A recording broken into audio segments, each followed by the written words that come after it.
Thierry, me revoilà avec un tas de questions. Ah, c'est Lorraine. Voici ce que je mange dans une journée. 1 litre d'eau à jeun, un grand verre de jus de carotte, pomme, épinards mâche, des fruits et encore des fruits, de l'eau et parfois quelques dattes, avocats, figues sèches, etc. Ma question, est-ce équilibré? Au risque de te décevoir, Lorraine, ce n'est absolument pas équilibré. Et bien c'est pas grave. C'est pas grave du tout, parce qu'en fait cette notion d'équilibre, elle est complètement fallacieuse.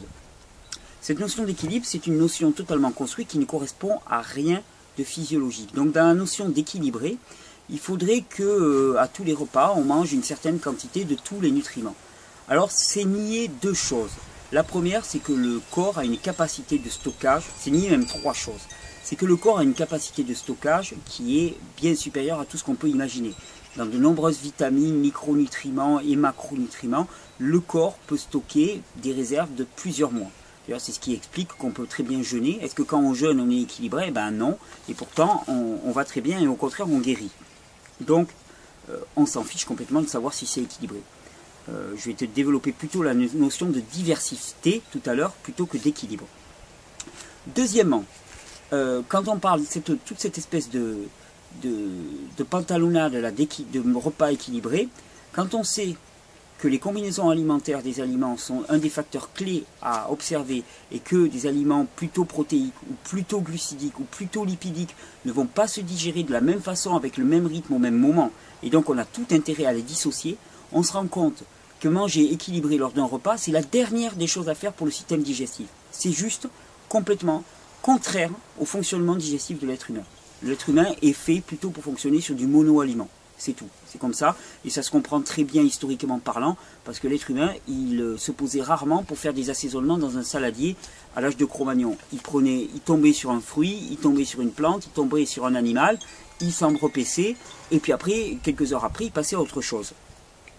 Et il n'allait pas grappiller un petit brin de ci, un petit brin de ça, un petit brin de ça, il ne se faisait pas de salade. Pas besoin de salade. Ensuite, la troisième raison à ça, c'est que on ignore complètement aussi une loi, qui est la loi de transmutation biologique de Kervran, qui fait qu'on sait parfaitement maintenant que dans le corps, il y a énormément de transformations d'un élément en un élément qui peuvent se produire. Et donc s'il y avait une carence dans un élément, le corps a la possibilité de le produire à partir d'autres éléments. Donc cette notion de carence et d'équilibré, c'est une grosse arnaque. Et d'ailleurs, je ne sais pas si tu as remarqué, mais dès lors qu'on commence des petites réformes sur le plan alimentaire, on devrait tout calculer et être redevable de nos choix. Je t'explique. Les personnes qui mangent les normaux mangeurs, c'est-à-dire pain, beurre, confiture le matin avec un café, pâtes, viande le midi, pommes de terre, poisson le soir. En caricaturant, c'est à peu près ça.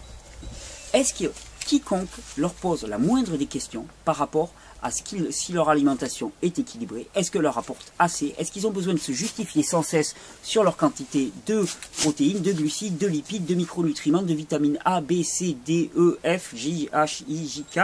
Rien du tout. Rien du tout. Par contre, toi, tu commences une petite réforme alimentaire, alors là, oulala, l'épouvantail des carences, l'épouvantail des manques, l'épouvantail des tu vas aller mal, il va te manquer de protéines, parce que la protéine, on y reviendra, mais c'est la grande tarte à la crème, il te manque des protéines. Avec le lycopène de la tomate, c'est le gros gag des conversations autour de la nourriture. Eh bien, ça nous retombe dessus à coup sûr. À coup sûr. Et il faudrait justifier de tous nos choix, arriver à prouver que ce que l'on fait est adapté, qu'on a les bonnes quantités de nutriments et de nutriments. Et ça, c'est n'importe quoi. C'est n'importe quoi. Dis-toi qu'en mangeant cru, même si tu avais une faible diversité, et on va revenir sur cette notion de diversité, même si tu avais une faible diversité, tu as plus d'apport nutritionnel que 99% de la population française. C'est aussi simple que ça. Donc franchement, cette question-là, elle n'existe même pas. La notion d'équilibré, c'est encore une énorme arnaque, excusez-moi l'expression, mais c'est une énorme arnaque qu'on nous a inculquée. C'est vraiment la création pure d'une science qu'on appelle la diététique, qui est pour moi une des sciences les plus dangereuses qui puissent être, c'est-à-dire l'introduction du mental dans des processus physiologiques et l'introduction d'un mental qui décortique et qui analyse à outrance et qui n'a pas une vision globale de l'ensemble. C'est-à-dire qu'on dissocie les éléments et on pense qu'ils fonctionnent de façon séparée alors que le tout fonctionne de manière globale. Donc la diététique, moi pour moi. J'ai peur de ne pas varier assez dans les fruits. Alors voilà là où je voulais en venir. Ce qui est important pour moi, c'est pas l'équilibre. L'équilibre, ça se joue sur des mois, sur des années. On a des stocks de nutriments, de micronutriments dans le corps, et on n'a pas besoin de les remplir chaque jour. On ne va pas tomber si on n'a pas notre ratio en vitamine B, C, K et 1, K1, K2, K3. Et heureusement d'ailleurs, parce qu'on peut se demander comment sinon dans la nature auraient fait les hommes, parce qu'il y avait des saisons où ils n'avaient qu'un seul type de produit à leur disposition. Comment est-ce qu'ils auraient pu faire pour survivre alors que ce n'était pas équilibré? Mais pense simplement à ces paysans dans les Cévennes qui au début du siècle se nourrissaient de châtaignes pendant 6 mois quasiment parce qu'ils n'avaient rien d'autre à manger. Soupe à la châtaigne, brouée de châtaigne, ils n'avaient pas d'herbe, il n'y avait rien. Et ils vivaient très bien. Ils vivaient très bien avec ça. Donc il faut arrêter. Et au printemps et en été, par contre, ils prenaient beaucoup plus d'herbes sauvages qui étaient très concentrées, beaucoup plus de fruits sauvages, pareil, très concentrés. Et finalement, sur l'année, ça s'équilibrait parfaitement. Donc ce qui est important, c'est plus la diversité. Et en termes de diversité, c'est là où ça devient intéressant. C'est que les gens, quand ils commencent à manger cru, souvent, ils me disent voilà, j'ai l'impression de manger tout le temps la même chose.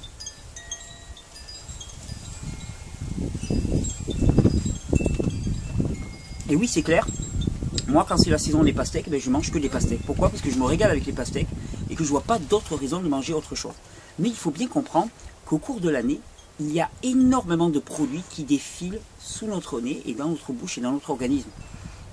Il y a les légumes d'été, les légumes d'hiver, les fruits d'été, les fruits d'hiver. Des cerises, des fraises, des framboises, puis après il y a les abricots qui arrivent, il y a les pêches, il y a les nectarines, les melons, les pastèques, puis les prunes, les figues, les raisins, les kakis, oh, les kakis qui vont arriver. Et ensuite tu as les bananes, tous les agrumes de l'hiver, les kiwis, et j'en passe, et j'en passe. Et on ne parle même pas des fruits exotiques, je parle des fruits vraiment locaux. Et les légumes, toutes les salades, toutes les verdures d'hiver et tous les légumes fruits d'été. Tu imagines cette diversité, elle est gigantesque. La question, c'est que souvent, quand on mange cru comme ça, on se retrouve durant une période, durant 2-3 semaines, à manger les mêmes produits. Mais par contre, en termes de diversité sur l'année, c'est extraordinaire. Alors que quelqu'un qui va être un normo-mangeur, un classico-mangeur, on va dire, bah, il va te dire, moi je mange très varié. Mais en fait, qu'est-ce que c'est la variété? La variété, c'est pain, beurre, confiture d'abricot, pain, beurre, confiture de fraises, pain, beurre, confiture de je sais pas quoi, puis c'est pain complet ou pain blanc, ou c'est, voilà, c'est ça la diversité. Mais non, en fait, c'est des micro-diversités, mais au niveau des nutriments, il n'y a aucune diversité. Pareil, le midi, de toute façon, la base de notre alimentation, c'est des produits animaux, du bœuf ou du porc, en grande partie, et des céréales qui sont du blé, donc le blé. Mais les pâtes, que ce soit des spaghettis, que ce soit des rigatoni ou des farfalle ou je ne sais quoi, c'est des pâtes, c'est du blé, c'est la même chose. Et c'est pas parce qu'on va mettre une petite épice, on va avoir une impression de diversité alors qu'on mange la même chose. Quelque chose qui est dépourvu de micronutriments, qui est dépourvu de vie, qui est dépourvu de nutrition. C'est juste des calories vides. C'est juste des calories vides. Donc ne t'inquiète pas avec ça, Lorraine. Je sais qu'en plus, tu dois recevoir des forces de pression autour de toi qui doivent être très très fortes. Donc voilà pourquoi je me permets de m'enflammer, de m'enthousiasmer un petit peu, parce que ces histoires-là, je les entends, mais à tort et à travers, et c'est vraiment usant. C'est vraiment usant. La peur des carences, on va te la sortir comme un épouvantail, elle ne te concerne pas. Je ne connais pas de carences dans des régimes crudivores à partir du moment où on mange assez en quantité.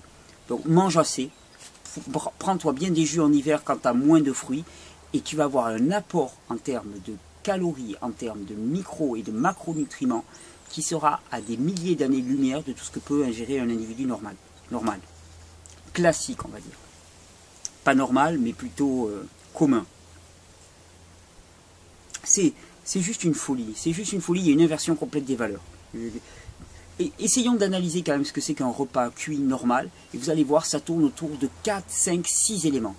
Des produits laitiers, mais que ce soit yaourt ou fromage, les fromages ils ont différents goûts, mais c'est toujours les mêmes apports. C'est toujours du lait. Ce n'est que du lait. Il faut bien comprendre ça. C'est pas parce que les choses ont un différent goût que ce sont différents produits. Hein. Et après, ce sont des produits à base de blé, que ce soit le pain ou les pâtes. C'est des produits à base de blé. Et les différents pains, ça reste du blé. C'est toujours la même chose. Et c'est pas parce qu'on va mettre 3 noix à l'intérieur que ça va devenir un produit différent pour le corps. Voilà, voilà, Lorraine, j'espère que je t'aurai aidé. Je regarde où j'en suis au niveau timing. Ok, encore quelques minutes avant que ça coupe pour l'heure.